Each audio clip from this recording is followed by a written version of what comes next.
சரி, இப்பவாச்சும் உன் கண்ணுக்கு நான் அழகான பொண்ணா தெரியறேனா? காமெடி பண்ணாத, நீ இன்னும் கொஞ்சம் கூட மாறல, அப்படியே தான் இருக்க.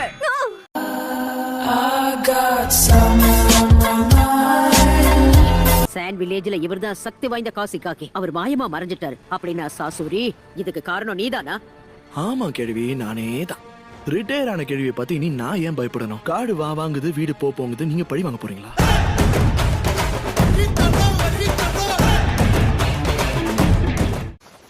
கைஸ் அண்ட் சை, நீங்க நல்லா தானே இருக்கீங்க?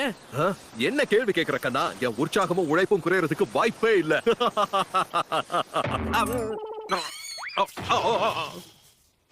கைஸ் அண்ட் சை,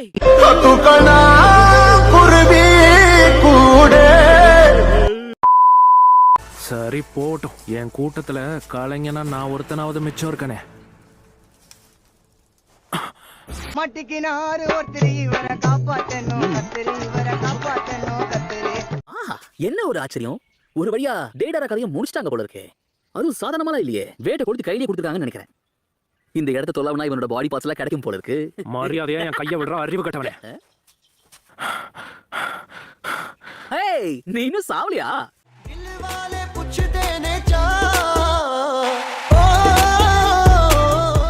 டோபி, கடவுளுக்கும் ஒரு அளவுக்கு தான் பொறுமை இருக்கும். இன்னொரு தடவை என்ன நீ கிண்டல் பண்ணனா உனக்கு பேசுறதுக்கு வாய் இருக்காது.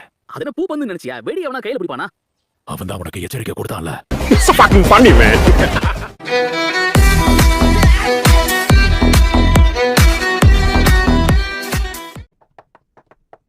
இருங்க லேடிஸ், முன்னாடி இந்த படக்கு இப்ப நான் ரெஸ்டாரண்ட் மிஷனை கொடுக்க போறேன். நிஜமாவா? எஸ் ரேங்க் மிஷனா? நிஜமாவா?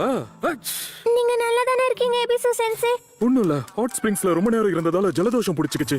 பொண்ணுங்களை நோட்டம் விட்டுட்டு இருந்தேன்னு சொல்லுங்க.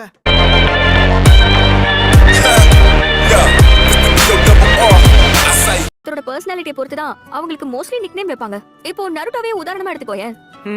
அவன முட்டாள், வடிகட்டின முட்டாள், அறவைக்காடுன்னு எப்படி வேணாலும் கூப்பிடலாம். எப்போதும் நிறுத்து, இதுக்கு மேல டேமேஜ் பண்ணா பாடி தாங்காது. அப்படியா? பர்சனாலிட்டி பொறுத்து தானா?